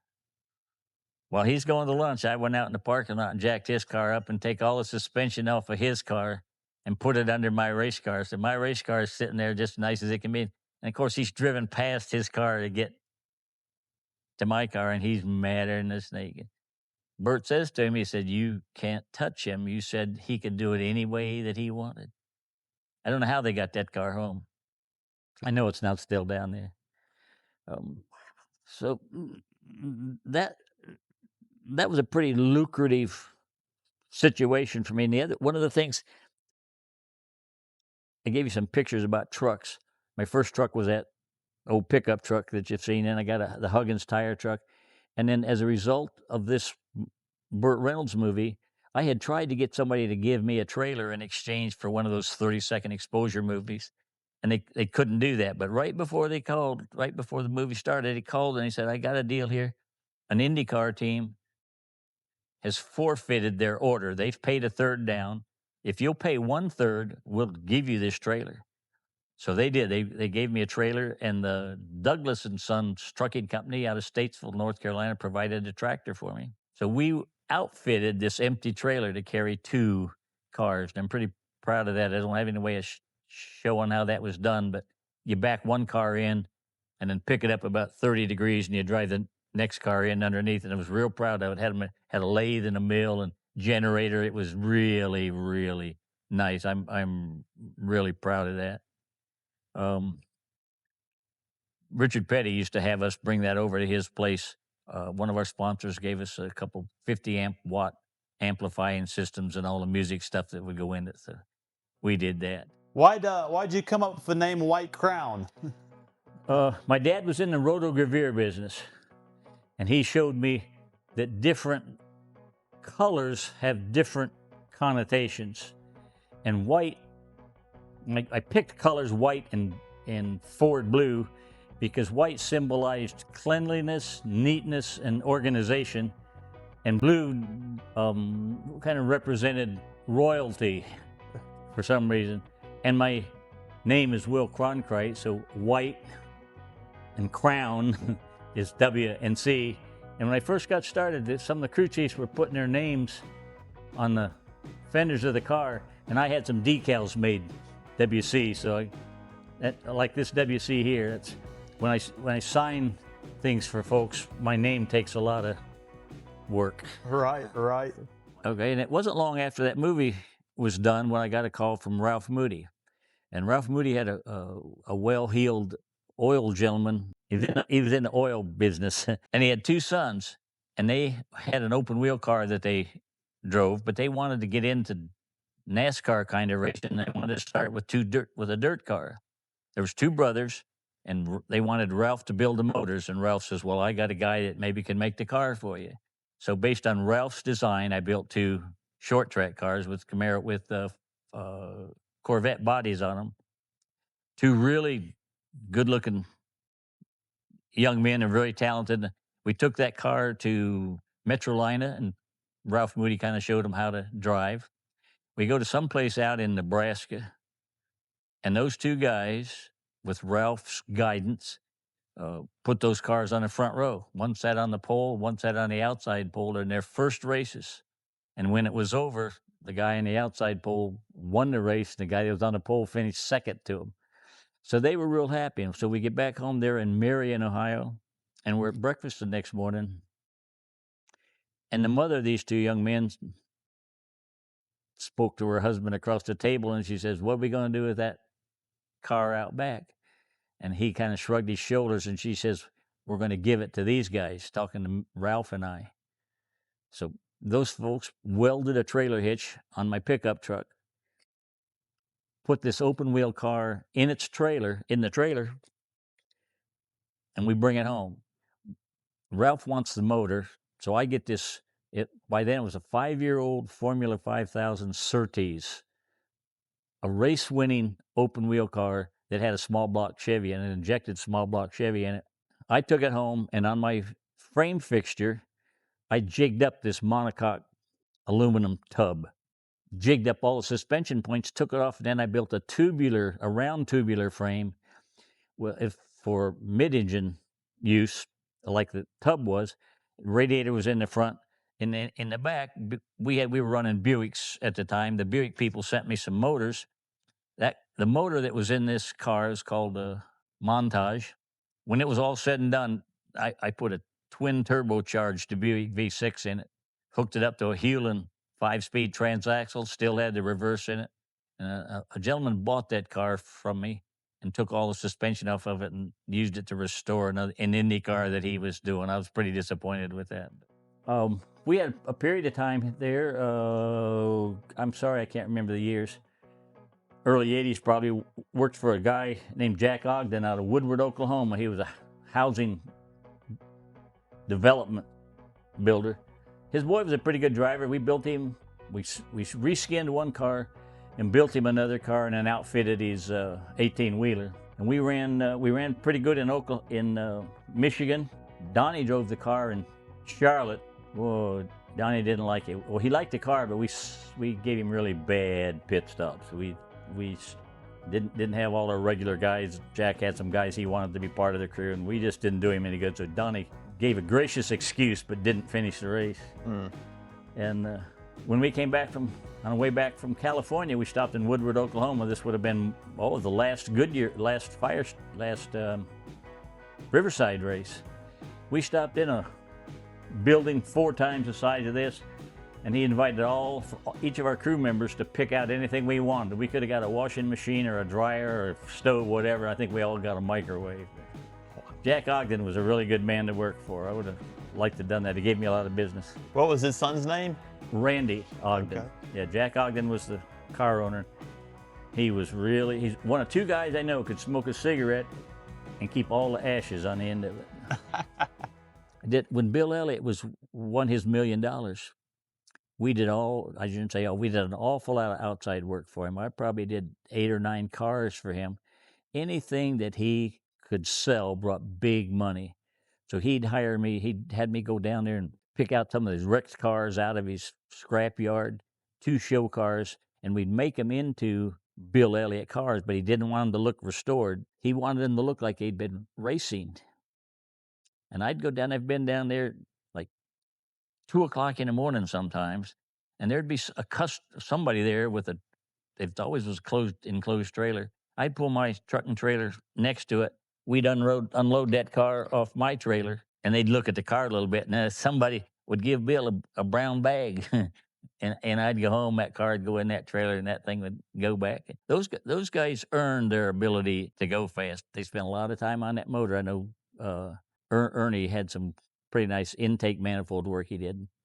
I've been down to those guys. All 3 guys would be in the dyno room running the dyno. Ernie, if they were Ernie Elliott. Yeah, if they were pulling the lever, they wouldn't let me in. But as soon as he shut it down, they'd open the door and I'd go in there, and them guys would be sitting there, and they had taken a whole loaf of bread, taken it apart, and made peanut butter and jelly sandwiches, put it all back together in that loaf of bread, and I've probably had at least 3 peanut butter and jelly sandwiches that the Elliott brothers had made. Then in here was our motor room. Okay. We didn't build motors. I must have done something else in here besides. Oh no, this was just where we would keep the cars that we weren't fabricating. Okay. This is just kind of where we parked the cars. This is another, at least 1 or maybe 2 bays over there? Yes, sir. This would have been the 2nd or the 3rd edition. Okay. And So then you added on this room here, and it stopped there, and then you added this That's room correct. on later. That's correct. Okay. That's correct. Wow. and oh yeah, yeah. It's dark in here. Let's see if we can find some lights. Oh yeah. Oh yeah, yeah. They've taken stuff out of here. This is a dyno room. Oh man. This is the window that we worked through. Wow. They figured this out. I've got a picture, a really nice picture. I was really proud of our muffler system. These two holes here were where the exhaust went out. Those were there tubes here? Yes, sir. No, these were the exhaust fans. This is where the Okay. exhaust fans were. This is where the mufflers were, exhausts were. Oh, look, you can see the Yep. indent. And then Yeah, this the one you can tubular- see. You can see this one really well. Oh yeah. Wow. Holy cow. And then this is a engine, or the control room was outside of that. right. This was a tank that a thing we built. Our fuel tank was inside of there. Holy cow. And there's a septic tank underneath these two holes, which is where we kept the dyno water. Oh really? Man. So we pumped the water out of that through the dyno into here. And it was about that time I was having second thoughts about being in NASCAR, and I had one commitment left for the next year. And I was out in Riverside, California, and it had been my experience that forever I was always a crew chief or the car owner, and it was my job to decide what we were going to do each day in practice. Depending on how one's practice session went, we would make a change to go one way or another. And I always went over this at breakfast with my team. And I woke up one morning, I didn't wear clothes when I slept, so I was naked. I couldn't remember where we were at, so I didn't know what to talk about. So I wrapped a towel around my waist, walked out into the parking lot, and went to a phone booth to get a phone book so I could see what town we were in, so I knew what car I had, so I knew what to talk about at breakfast. And I said, this needs to come to a close. And I had a couple obligations left, and one was a race in Charlotte that was sponsored by the Precision Tune Company. And as part of their sponsorship, I was given a franchise. So I started a Precision Tune store in Rock Hill. So I spent a lot of time developing that. I ended up owning 4 stores. I had one in Greenville, South Carolina, one in Spartanburg, one in Rock Hill, and then one in Hickory. That's the overhead monorail that we put in to load the motors on the dyno. Dang. And Bill Ryan has come down. Bill Ryan's got a lot of stuff. He bought my race car toolbox, a bunch of my equipment. He's got the little trolley that goes up there. Really? Holy cow. The first time we came here, the lady that does their shipping wouldn't come in here because somebody opened one of these lids up, and there was water in there, and it seemed like it was moving. And so she wouldn't come back in here anymore. Oh, I'm glad to see this is open. Wow. This must have been where the controls came through. Electronics probably went through here. Yeah. I'll be darned. I wonder, can you still see any remnants of the control board? Yeah, there's still race car fittings on this fitting here. Oh. Dang.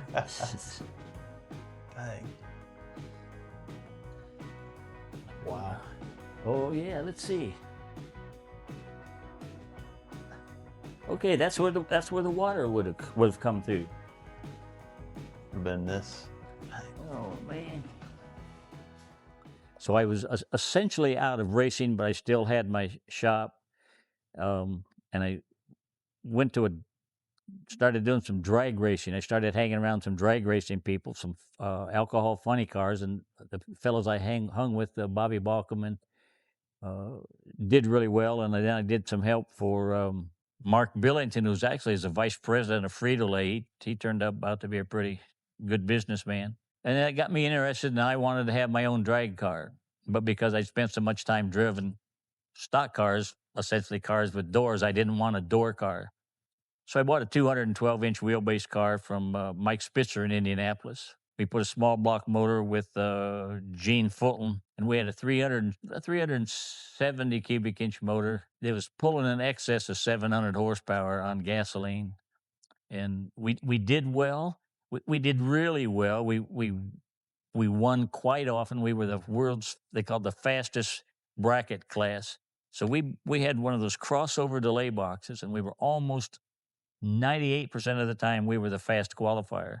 So we could punch in the other team's, other driver's number, put it in the delay box, and we could leave off his light, and our computer would separate the difference.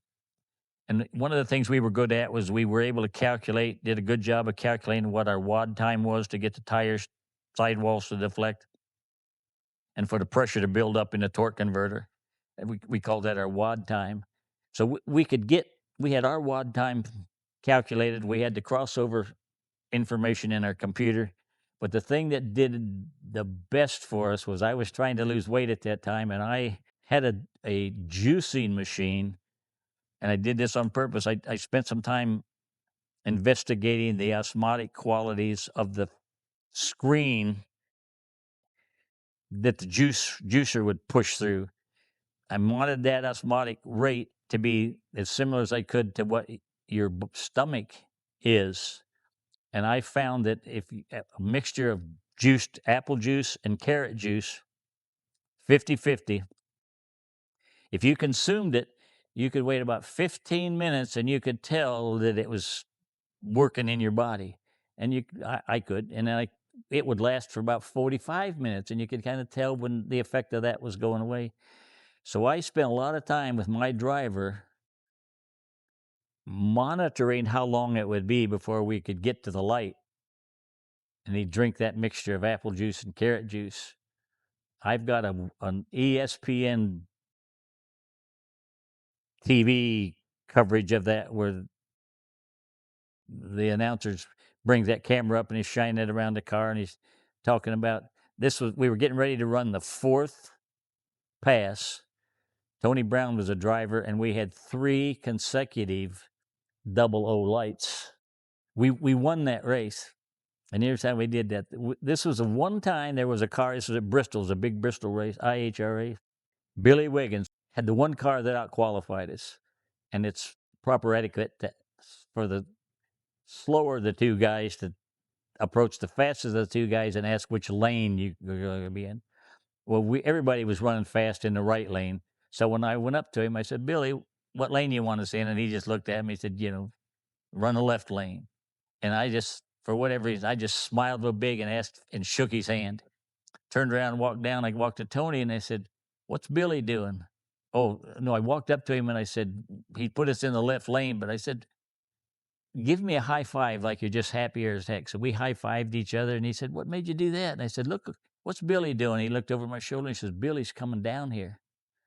And I said, well, just clap, just act like we're just happy and crap. So Billy comes down there and he said, I've been thinking about it. He says, he thought we were so happy to be in the left lane, he changed his mind and put us in the right lane.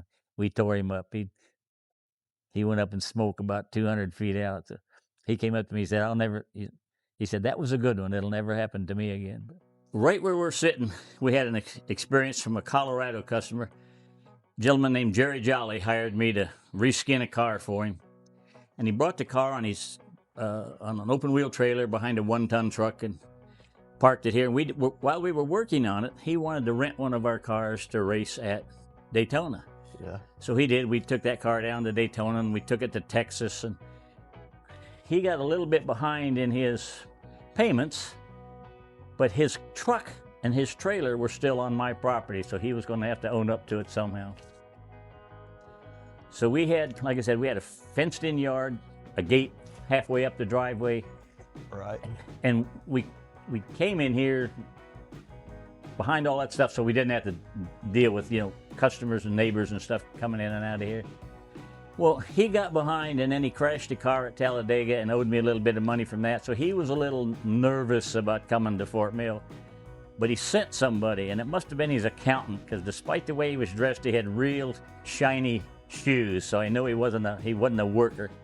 And he came in here all blustery, saying, Jerry sent me a list of everything that's in that truck, and I'm not leaving unless I've got everything on that truck. And we hadn't been in the truck, so I didn't have any worries. So I had 2 of my guys take all the stuff out of his truck, and it literally was sitting right there on a cement.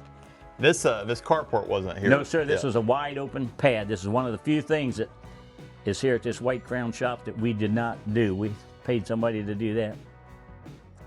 So I had my guys pull all the stuff out of his truck, put it there on the floor, and I told him to stand in the back of that truck and start reading off the list of stuff. And he read everything on his list, put it in that truck. And when he was done, there was probably $4,000 or $5,000 worth of stuff sitting there on the ground. And I said, that's mine. If it's not Jerry's, it must be mine. Of course, he wasn't happy, you know, and he called Jerry, and Jerry just told him, just get out of there. Yeah. And while this time was going on, I had one big dog that didn't like people and one dog that didn't like animals. And a big dog named King, German Shepherd, barking and barking and barking. He just didn't like that guy at all. So at that gate, on the way out, I went up there with him to open the gate. And the dog come up to the fence, just barking terribly at him. And that guy said, I'm tired of that effing dog. And he pointed at that dog. That dog reached up and took all tore the skin off that finger. So we had to take him down to our local medical facility. I was on a first name basis with them people. Something was always happening to them. I got kind of burnt out on the drag racing. We ran a couple of years, and it just didn't seem to be near as hard as stock car racing was. And trying to retire a little bit. I still had my race shop, and my wife and I would, I'd remarried. My wife and I would travel to these antique shows, just buying old pieces and parts and hit and miss motors. We got really into that a lot. And we ended up buying a 1931 Model A pickup truck.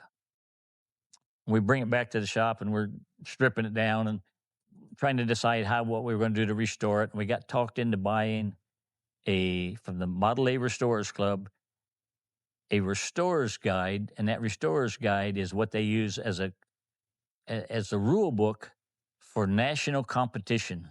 And once I found out that they had national competition, it was just like with that go-kart. I just got all crazy with that stuff. So it took us 7 years, but we restored that pickup truck. We found enough information that we entered our first event was in Indianapolis. Never been there before.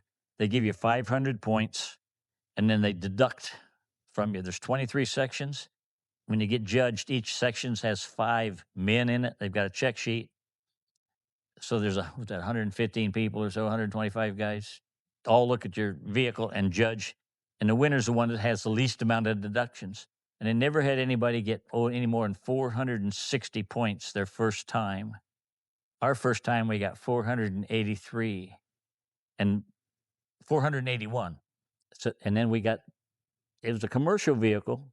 So you get 3 awards if it's a regular Model A, but if it's a commercial vehicle, there's an additional award you can win. So we won the Henry, the Best of Show, and we won all 4 of those awards. And it sort of upset people. But that fueled my fire. I bought another one.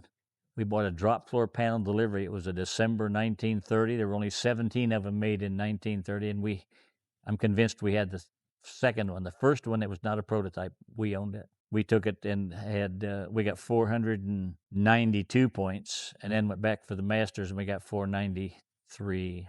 To do that, you can't buy reproduction parts. There's a lot of reproduction parts available for Model A's, but they pick that up in the judging standards. The reproduction parts can't be made the same, or you have to pay royalties to the Ford Motor Company. So if you bought a reproduction part, it was not going to fly in the judging. And among the things that you had to deal with was sheet metal parts. Reproduction sheet metal parts wouldn't interchange with each other, let alone original parts. So I got into metal shaping, and I got into metal shaping in a big way. I got where I could make fenders, but one of the biggest judging no-no was to not have serrations where the fender rolled over the wire edging. And I actually had one of the machines that would put that edging around that wire. And so we did well. But to learn to do the metal shaping, I got into these metal shaping events where there would be 5 or 6 of us around the country that would invite people to their shops.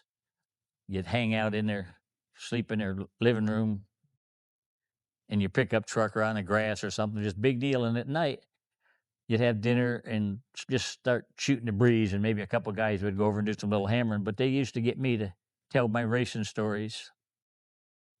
And they'd say, you tell pretty good stories. You need to write a book. I said, well, I can't write a book, but I wrote stories, and that's the end of how I got to my first book, the NASCAR Redneck book. But I wasn't a very talented metal shaper, and so my thinking always came down to, I'm not as quick as you are, but watch this, I'll go build a machine. So I designed a lot of metal shaping equipment, but it turned out you still had to be pretty smart to use it. But I had some pretty nice machines. I designed and built my own English wheel, power hammers, planishing hammers, power shrinkers, and stretchers. I met a gentleman in metal shaping from Belfast, Tennessee, named Jim Hurry. For the folks that know about Pebble Beach, it's perhaps the world's most elegant car show, fanciest, most rare cars. And my friend Jim Hurry, his name is not on any car that has ever won Pebble Beach. But my friend Jim Hurry restored 19 cars that won Pebble Beach. So he got enthused, and I ended up helping him on a 1938 Bugatti Stelvio. And that car, I think, when he finally sold it, was like $2.5 million. It was, a pretty nice little car. And he wanted to replicate it with different kind of suspension underneath it. So I went over and I measured the Bugatti chassis, made up all the SolidWorks drawings to build the chassis. We made Bugatti grill shells, mufflers, made all those things. I put a Jaguar motor in it because it had the dual overhead cam arrangements. And early on in that Jerry Jolly deal, we went to Colorado. Oh, maybe my friend Jack Gasman Jack Campbell and I think went to Denver to get the car. And while we were out there, they took us skiing. And before we went to the slopes, we went to his shop, picked up some skis, and we actually took his set of keys to John Denver's house. Oh, no way. And I didn't see John, but we saw Annie, the lady, his wife that he wrote the song about. She was pretty pleasant. She had us go downstairs and go down around his house and put him in the basement. And on the way back, we're going skiing. We're on the ski lift. I don't ski hardly at all. Well, apparently I don't ski at all. He says, don't take this course, take this one. And we get off, and I couldn't really tell where I was at. And this one looked pretty easy from the top, so I went over the edge going down the course he told me not to do.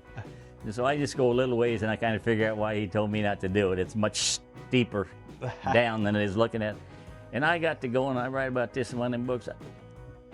I was out of control. I was headed to a tree with my legs apart. It was not going to be a fun deal. But the left ski got caught, left-hand pole got caught in a tree, and it broke the foot thing, broke his boot that it's on, and it broke my thumb pretty bad. Dang. So we get back here, and in that second bay we were looking at, this was after we'd come back from Denver. It was after getting ready to go to Daytona. I had a big cast on this hand, and I couldn't reach down between the headers and the head to change the spark plugs. So I thought, well, if I can take that part of my cast off, I can get down in there to hold that number 1 spark plug. Well, I got a little bit deep and cut it right there with a zip wheel. I had to go to that same hospital place. Racing was a pretty dangerous situation back in the time when we were involved. I still walk with a little bit of a problem with my left knee from something that happened at Joe Fazzone's. I missed getting hit with a windshield at Dover. I turned around a little fast to get out of the way of the windshield and knocked my head on the pit wall. Oh, man. I dislocated my ankle in Charlotte. Wow. I got both my palms got melted to a tire in Darlington. The tire was so hot, it was on a Neil Bonnet car. I just been hired to do that one race. It was a lot of stuff. I knew those people down at that little medical center.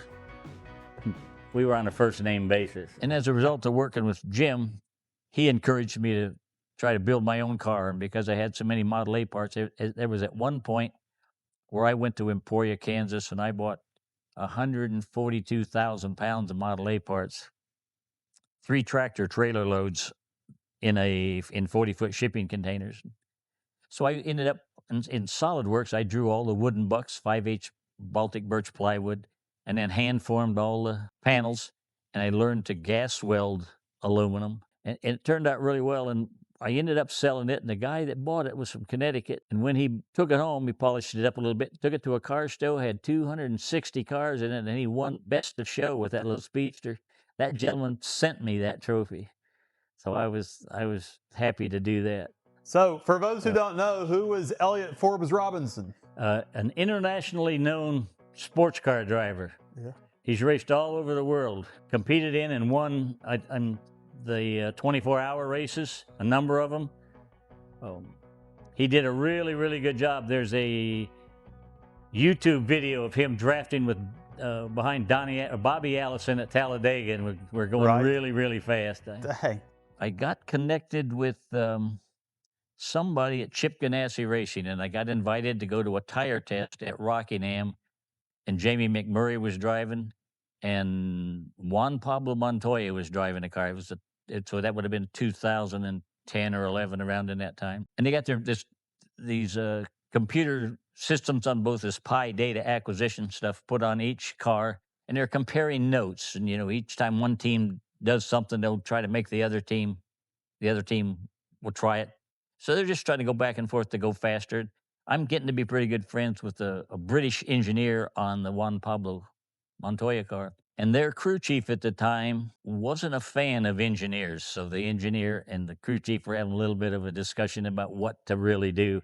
And they were having trouble. One thing in particular, they couldn't get the left front of the car to drop like Jamie McMurray's car was. And I just asked this gentleman, I had been exposed to the Pi data acquisition stuff in Indianapolis. I went over there for a week, but I was mostly around IndyCar stuff, not stock cars. So I just happened to ask this engineer, I said, if he's having this problem, I said, can you make him put a mark on all the channels? And he said, yeah, we can click a button and it'll just draw a red line across wherever he pushes it. All the channels that we're monitoring will have a red line on it.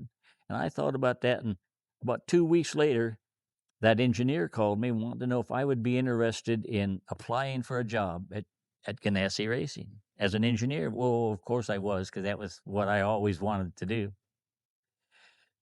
So I had 2 weeks before that interview. So in that period of time, I went home and in my SolidWorks software, I designed a pull-down rig where you put the car up on top of it. And I'd seen Ricky Rudd's chassis dyno where they raised it up on a little elevator and backed it over the roller.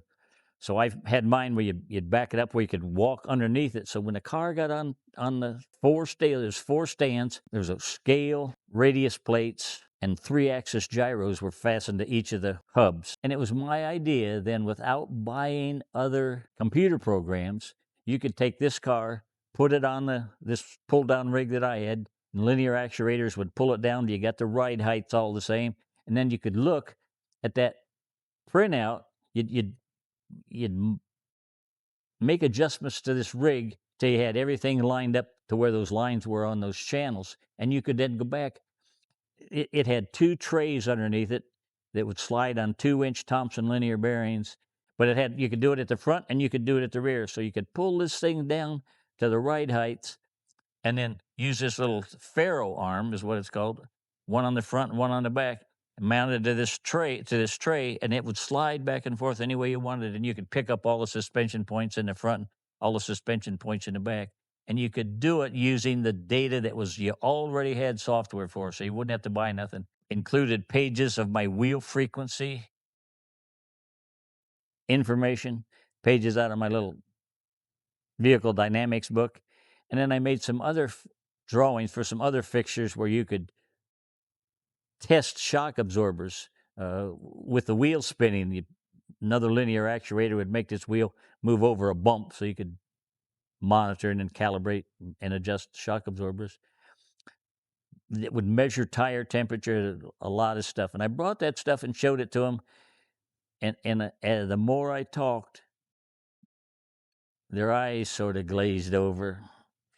Thank you, Mr. Cronkrite. We'll be in touch. Well, they were never in touch. But about a month later, a fellow that works for them knew a relative of mine, and they said I scared him. I took that as a compliment. They did not want. They thought if they hired me, they may have to do that and maybe not do all their other stuff. Just want to interrupt and say a huge thank you to Mike and all the folks at Zimco. They're the ones that own this this property and have allowed us to go tour it and let Will recall all these awesome memories. They resell, refurbish consumer electronics. You can find them on online. I believe they have an eBay store, so go check these guys out. They've been awesome to work with. And later on, about 2019, I get a call from a gentleman, Marty Gaunt, and he was running the current number 96 in the Winston Cup Series, which is my old car number with Dale Earnhardt, and he had it entered in the Darlington race as a throwback event, and he had painted that Toyota the same colors with the slant numbers of a 96 on his car. I didn't have much money when we were putting those numbers on the first car for Dale Sr., and you notice that there's a 9 with a lower number and a leg and a 6 with an upper leg, and we didn't have a sign painter, so I used a gas can, a paint can, a drain pan to draw those circles. Put gray tape in at an angle, taped those things off, and painted the red on. The sign painter put the blue on them. They did the same thing. I mean, it had the same offset numbers, and the car was driven by Jeffrey Earnhardt, and so it was a pretty big deal. I mean, it was they gave me a shirt and a uniform. This is funny, and let me get up on that pit box.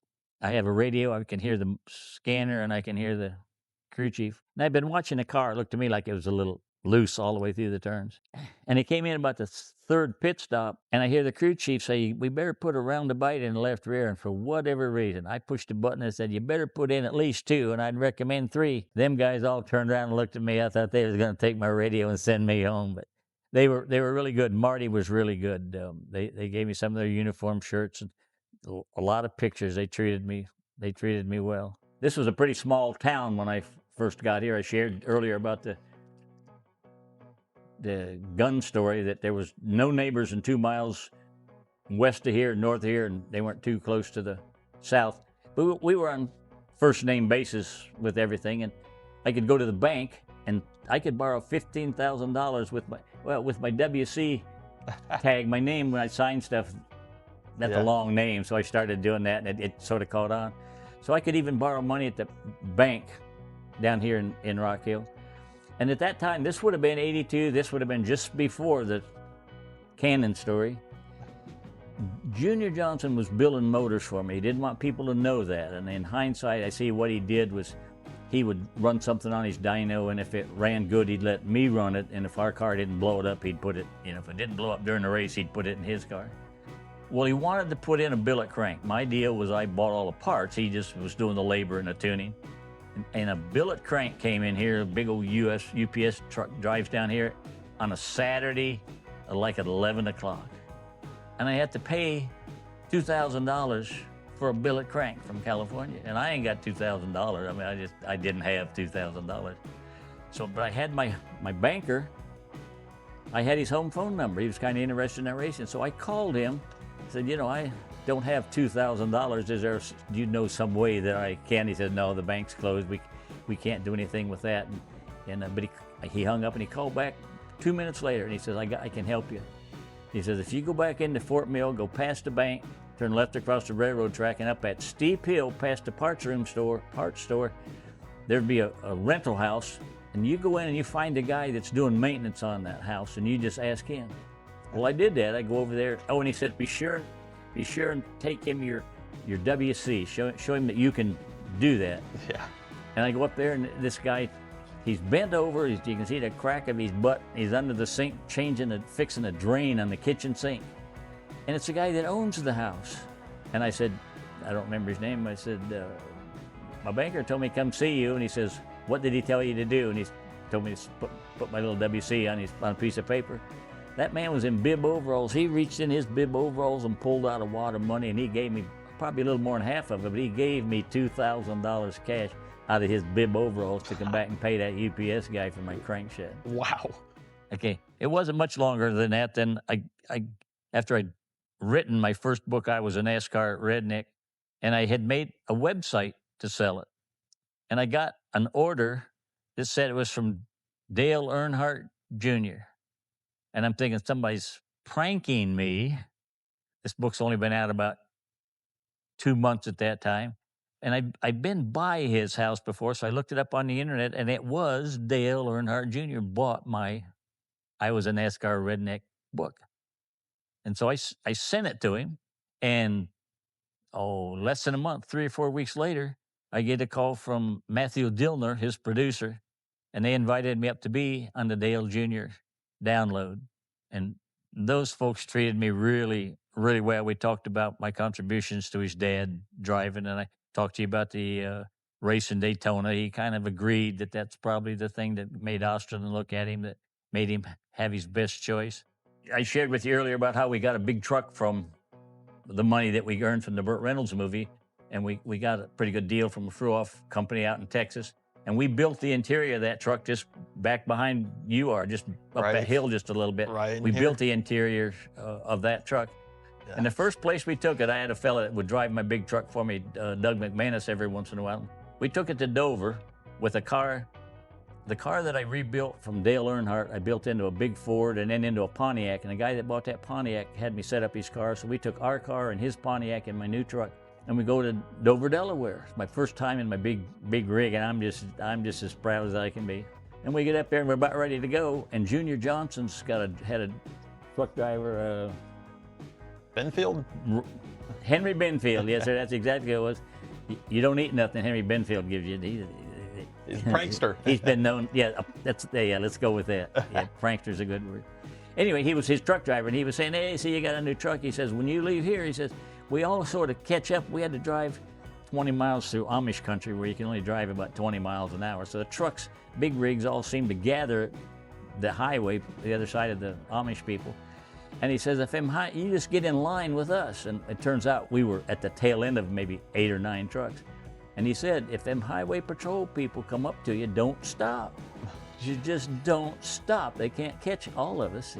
So he did. Sure enough, we didn't go 10 miles. And here come highway patrol, light flashing, and I just nervous as I can be. We just kept driving. Henry saw it. He came out of CB. He says, don't stop, don't stop.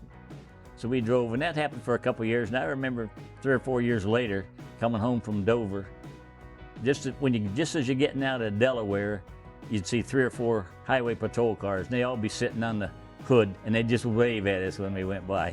And they quit trying to stop any of us. The Living Legends of Auto Racing in Port Orange, Florida, gave me the Ray Fox Award. That was pretty prestigious. They also gave me a brick on the Living Legends of Auto Racing's Walk of Fame. The Main Street Station has a brick in my name. The Main Street Station is the gas station. It's a restored restaurant facility that was the real gas station where Bill France Sr. was working when he started NASCAR, so there's some significance to that. And the folks in Mount Airy listed me as a car builder on their Wall of Fame. It's in a deep alley at the top of the hill in Mount Airy. But the one I'm most proud of was I got inducted into the Michigan Motorsports Hall of Fame. And you see this cross that I'm wearing. I after 53 years in racing, I've learned that God took care of me, He provided for me, and He protected me through some really ugly racing crashes and opportunities. And so I went back to church, and I got born again about 3 years ago, and I got baptized about 2 years ago. And when I gave I prepared an acceptance speech, and there's 300 or 400 people in this room, and I was prepared for my speech, and I started that speech by saying I need to give thanks to my Lord and Savior Jesus Christ and the American soldiers. They're the only 2 people willing to die on my behalf. One died for my freedom, one died for my soul. And at that point, I knew my salvation had stuck, that it was real for me. And the exception of that award signified to me the end of my racing career. It closed the door on my racing career, but it opened the door. My racing career was pretty much where you were trying to lead, but it opened the door to my walk with Jesus, where the intent is to follow. And I'm most appreciative of that. That kind of has been the separation between my racing career and my Christian life.